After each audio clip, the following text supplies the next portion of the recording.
کیا مہنگا ہوگا، کیا سستا، کس پر کتنا ٹیکس لگے گا؟ وفاقی بجٹ 10 جون کو پیش کیا جائے گا۔ وزیر خزانہ محمد اورنگزیب بجٹ 2026 تا 27 قومی اسمبلی میں پیش کریں گے۔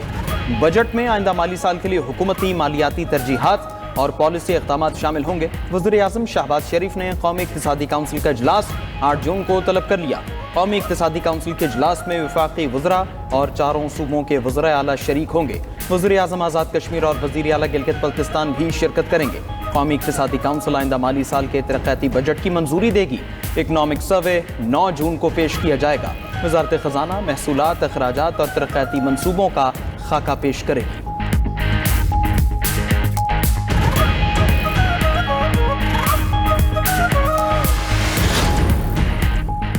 بجٹ میں متعدد اشیاء پر جی ایس ٹی پر دی گئی رعایت ختم کیے جانے کا امکان۔ حکومت کا ٹیکس نیٹ میں توسیع اور محصولات بڑھانے کے لیے نئی اصلاحات متعارف کرانے پر غور۔ ذرائع کے مطابق الیکٹرک اور ہائیبرڈ گاڑیوں پر ٹیکس مراعات برقرار رہنے یا ختم ہونے کا فیصلہ بجٹ میں متوقع ہے۔ درآمدی کمپیوٹرز اور لیپ ٹاپس پر سیلز ٹیکس میں اضافے کی تجویز بھی زیر غور۔ زرعی شعبے کے لیے ٹریکٹرز اور ڈی اے پی کھاد پر ٹیکس رعایتیں کم یا ختم کرنے کی بھی تجویز۔ اسٹیشنری اور بعض اشیاء خورونوش پر بھی ٹیکس رعایت کم یا ختم ہو سکتی ہے۔ ادویات کی تیاری میں استعمال خام مال پر ٹیکس پالیسی میں بھی تبدیلی کا امکان۔ آئی ایم ایف پروگرام کے تحت ٹیکس استثنا کم کرنے کے اقدامات پر غور جاری۔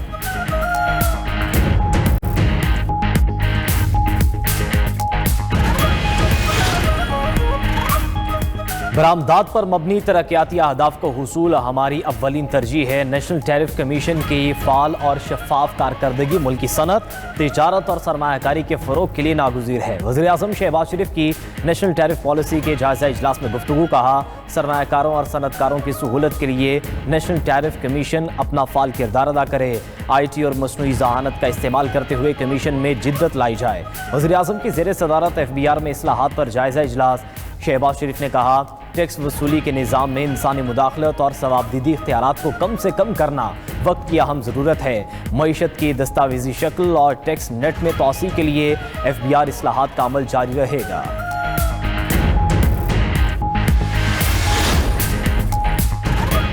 کوئی اور صوبہ بنانے سے پہلے گلگت بلتستان کی بات سننا ہوگی۔ پچھلے الیکشن میں پیپلز پارٹی سے 9 سیٹیں چھینی گئیں۔ گلگت بلتستان سے بھاری مینڈیٹ چاہیے۔ حق ملکیت دلوانے کے لیے جیالہ وزیر اعلیٰ چاہیے۔ بلاول بھٹو نے غزر میں جلسے سے خطاب کرتے ہوئے کہا، جو پنجاب کے حقوق پر سودا کرنے کے لیے تیار ہیں وہ جی بی کو کیا حقوق دیں گے۔ پیپلز پارٹی حقوق پر سودے بازی نہیں کرے گی۔ 18ویں ترمیم کا سب سے زیادہ فائدہ پنجاب کو ہوا۔ سندھ میں مالکانہ حقوق دے دیے ہیں۔ آصفہ بھٹو نے کہا، پیپلز پارٹی اقتدار میں آ کر عوام کے مسائل حل کرے گی۔ ہم محبت اور خدمت کی سیاست کرتے ہیں۔ بلاول چاہتے ہیں نوجوانوں کو روزگار ملے۔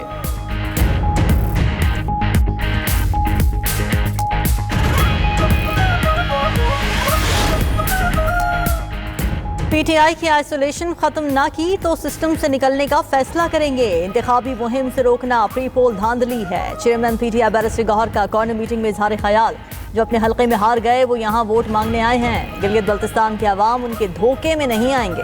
رہنماؤں اور ایم این ایز کو روکنا یا صوبہ بدر کرنا نہ صرف خلاف آئین ہے بلکہ جمہوریت کے خلاف سازش ہے۔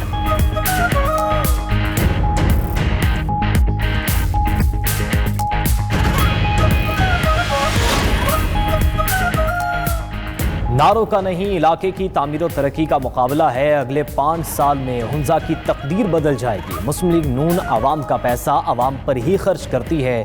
نون لیگ رہنما خرم دستگیر کا ہنزا میں جلسے سے خطاب، بولے، سڑکیں وہی بنائیں گے جنہوں نے ماضی میں شاہراہوں کا جال بچھایا۔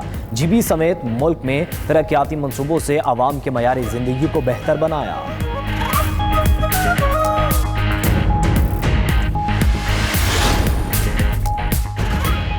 گلگت بلتستان میں انتخابی سرگرمیاں عروج پر، سیاسی پارہ ہائی۔ سیاسی جماعتوں کے جلسے، ریلیاں اور کارنر میٹنگز، ووٹر سے وعدے، دعوے اور یقین دہانیاں۔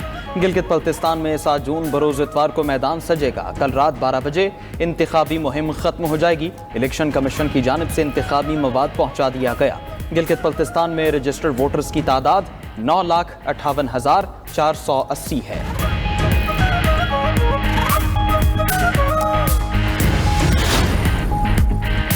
امریکہ ایران کے خلاف دوبارہ جنگ نہیں کرے گا، امریکی صدر ٹرمپ نے اپنے مشیروں کو بتا دیا۔ امریکی اخبار وال اسٹریٹ جرنل کا اپنی رپورٹ میں دعویٰ لکھا کہ صدر ٹرمپ نے کہا ہے کہ جب تک ایران کی طرف سے امریکی فوجیوں کو نشانہ نہیں بنایا جاتا جنگ نہیں ہوگی۔ ٹرمپ مسئلے کی سفارتی حل کو ترجیح دے رہے ہیں۔ ٹرمپ انتظامیہ اب جنگ کو مزید پھیلانا نہیں چاہتی۔ امریکی صدر ٹرمپ نے کہا کہ ایران کے ساتھ معاہدے کے قریب پہنچ چکے ہیں۔ بحران کا حل فوجی طاقت یا جنگ کے بجائے جامع تحریری معاہدے سے چاہتے ہیں۔ ایران کے ساتھ چند دنوں میں معاہدہ ہو سکتا ہے، مفاہمت ہوئی تو میرے دستخط کے بعد ہی آبنہ ہرمز کھلے گی۔ میڈیا رپورٹ کے مطابق ایران امریکہ مفاہمتی یادداشت 4 مراحل پر مشتمل ہوگی۔ ابتدائی مرحلے میں جنگ بندی پر اتفاق کیا جائے گا۔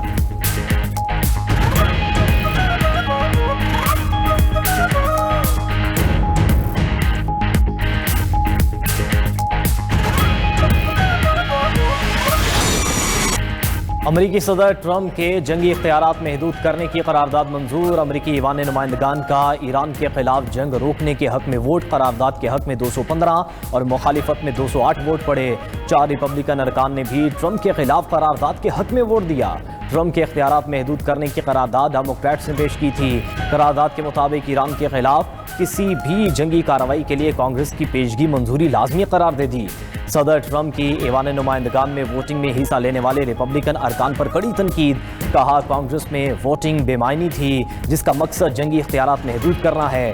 ریپبلکن ارکان کا یہ اقدام غیر ذمہ دارانہ اور غیر محب وطن ہے۔ ڈیموکریٹس میرے خلاف ہیں، وہ ملک کے بجائے میری ناکامی چاہتے ہیں۔ ووٹ دینے والے 4 ریپبلکن صرف دکھاوے کی سیاست کرتے ہیں، انہیں اپنے اقدام پر خود شرم آنی چاہیے۔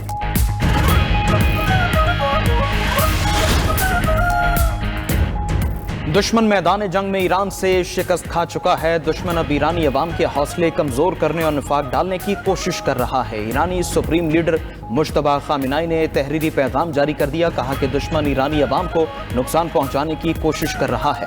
طاقتور ممالک ایران کو آگے بڑھنے سے نہیں روک سکتے۔ دشمن ناکامی کے بعد ہائبرڈ جنگ پر توجہ دے رہا ہے۔ امریکہ نے اسرائیل کے نام پر ایک فوجی اڈہ قائم کر رکھا ہے۔ ایران اسرائیل کے خلاف اپنے اصولی اور سخت موقف سے کسی صورت پیچھے نہیں ہٹے گا۔